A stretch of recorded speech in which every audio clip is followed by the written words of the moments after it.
just gets out of hand fast here at Online Big Blue, because this is Tim. This is Online Big Blue Sports, bringing you the best New York Giants sports talk at our cameras. Oh, we got a little bit to talk about. We got to talk about Sterling Shepard.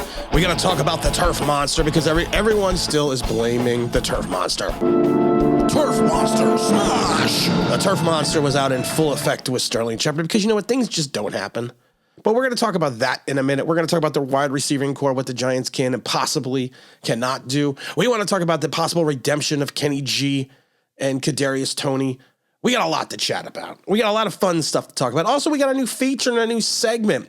If you are a OG Online Big Blue member, and that is a very expensive service, monthly service, it's $1.99. You get all the videos pretty much a couple hours, if not a day early. You also are going to get another added bonus that if you are an OG member, you will also still always get the video early, but you will get a bonus clip along with the video. And basically what you need to do is you need to listen for the sound effect. Bonus clip. That'll play at the sound of every video that has a bonus clip, and you will be the first people to get that clip. You can also get the bonus clip if you follow us on iTunes, the podcast. But you know what? It's going to be mainly for OG Online Big Blue members, because I'm trying to do more, trying to do possibly more as I can. Sterling Shepard, of course, now is out with the torn ACL.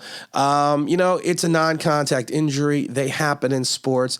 Everyone and I hate it because of the fact that you're just going to blame the turf monster. Turf monster smash! It's not always the turf monster's fault. Sometimes things just happen. I tore my ACL twice on grass fields. Both were non-contact.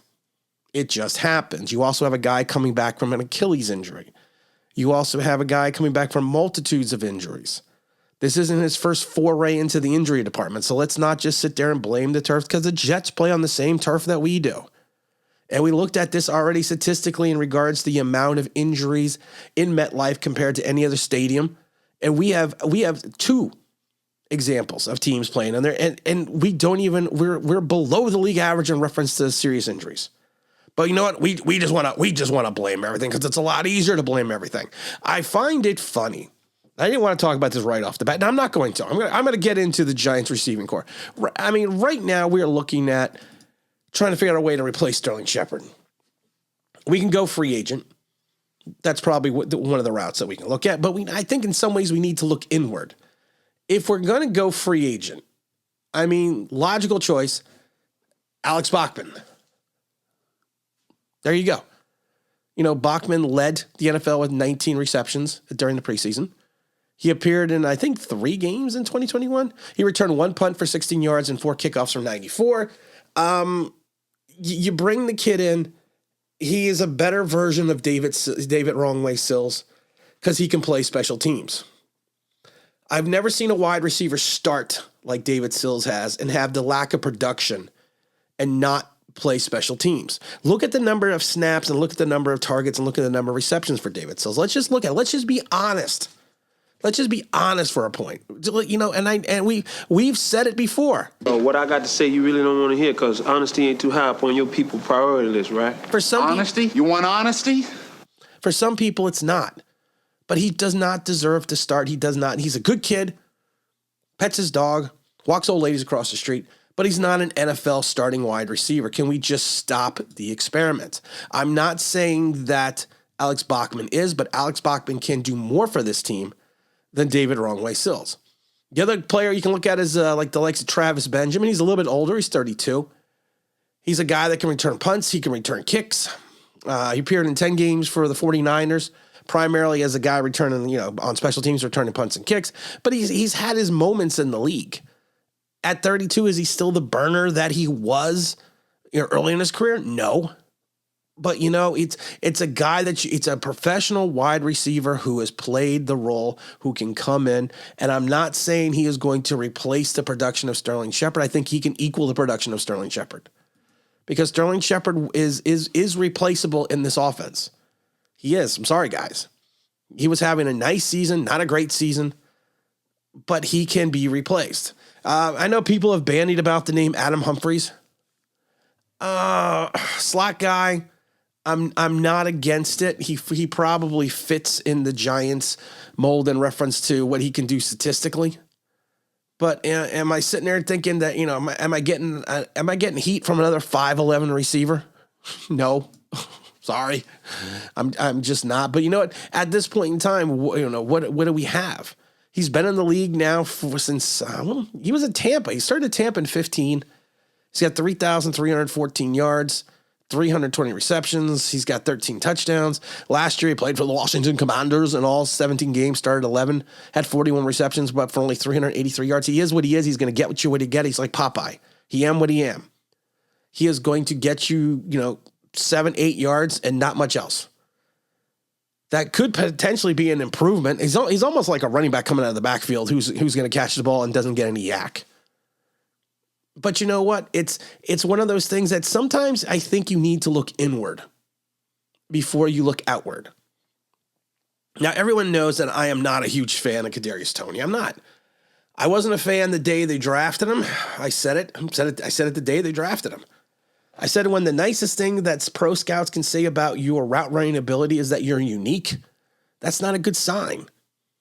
He only had one good year out of 4 in Florida, and that was during a COVID year.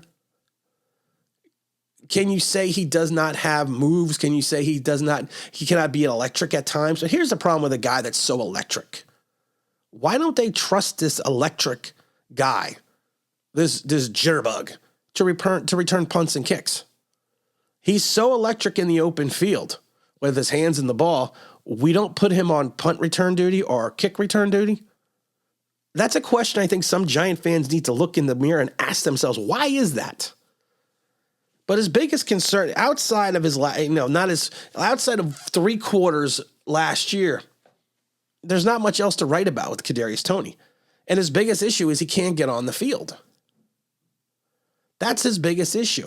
We don't even know what Kadarius Toney could be. I don't even know what Kadarius Toney could be because he hasn't played. He hasn't played consistently. He comes in for 3-4 plays and he's out. But he's got to be a better option since he's a first-round pick from last year than going out and getting the likes Benjamin or Humphreys. He's got to be a better, or Bachman. He's got to be a better option. Hell, any option's a better option. Any option right now is a better option than having David Sills start. But then the big name everyone wants to dump on, and I've seen some stupid stuff. I've seen some idiotic stuff on Twitter like, you see that? Kenny G, he's purposely tanking for the Giants. No player is going to purposely tank for their organization and ruin their career because he's going to want to play and have another contract after this contract unless he just hangs up his spikes. So we got to stop that nonsense. And I keep seeing that nonsense. It's nonsense. He's not sitting there and giving up on his career and not catching the ball on purpose. I've said this before, and you could tell when people leave things on Twitter, and you can tell things when they say things on YouTube and everything else when they say, well, he's just dogging. He's not doing this. He's not doing that. Sometimes, and you would understand this, and people would understand this if they were actually an athlete and played a sport at a high level.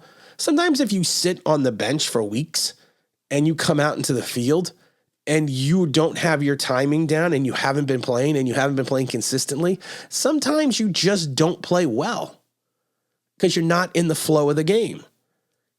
Some people, it's the opposite though. Some people can come in without any warm-ups and look like a superstar. Other people, it's the opposite direction. And I'm not saying that's what's happening with Kenny G, but you got to give the guy some slack. The coaching staff says he still works hard. The coaching staff comes out and says he's saying all the right things except for that one outburst. But at the end of the day, you're probably, with Sterling going down and limited options and limited cap space, and Shane's still trying to protect his 2023 cap space, you have to look inward. And this is a perfect redemption time for both Kenny G and Kadarius Toney. If Kadarius Toney can get on the field, and B, if they allow Kenny G to get on the field, throw him out there. You know what? He's playing like a stiff, but he's no worse than He's no worse than David Sills. And for the idiots out there that sit there and tell me, well, look at production. That's what David Sills is. Did you see what David Sills' stats are? I mean, did anyone bother to take a look at exactly his stats? Anyone? Bueller? No. People don't want to talk. People don't want to talk about the truth. Let's take a look at David's. Let's just take a fun little look at last week's snaps count. He played in 62% of the offensive plays, 45 plays. He caught 2 receptions. At 4 were targeted at him for a catch ratio of 50%, for 10 yards a catch. Come on. The week before that, he played in 67 snaps, 92%, 3 receptions for 37 yards. Come on, guys. This is not a professional wide receiver. He'll get a big play once in a great while because even a blind squirrel finds an acorn. But this is not the guy. And we talk about redemption, and you have a guy on the bench in Kadarius Slayton who's done nothing wrong to this organization, has done nothing but be a giant. But he's sitting there languishing on the bench. I'm going to tell you, he's better than David Sills. I know this. You could tell he's better. Look at his, if you want to talk about production, look at his production, how much better he is than David Sills. But, you know, I don't know why some guys have gone into the doghouse. And honestly, if you just release him, Kadarius Slayton, that is, if you want to get out from underneath him, but they don't. And I'm not buying this, well, we're playing the guys with the best options. Your best options outside of Richie James and David Sills are and will be always Kadarius Toney, Kadarius Slayton, and Kenny G. 2 professional wide receivers and 1 who was a first-round draft choice a year ago. It's time for a road to redemption for these guys. It's time. Let them on the field. Kelly Lee's dad said it best in the second Bad News Bears movie. Let them play. Let them play. Just let them play. Because you know what? It can't be any worse than what we're looking at. And just one more food for thought. One more. Did anyone notice that wide receivers come to the Giants and their careers seem to die? And there's only one common denominator, and that's Daniel Jones.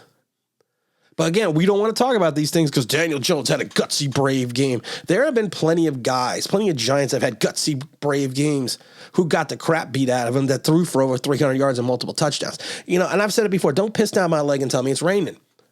Daniel Jones cannot crack the 200-yard mark. I don't care how much pressure you are, because some quarterbacks thrive under pressure. Go back to the 2011 Eli Manning playoff game against the 49ers.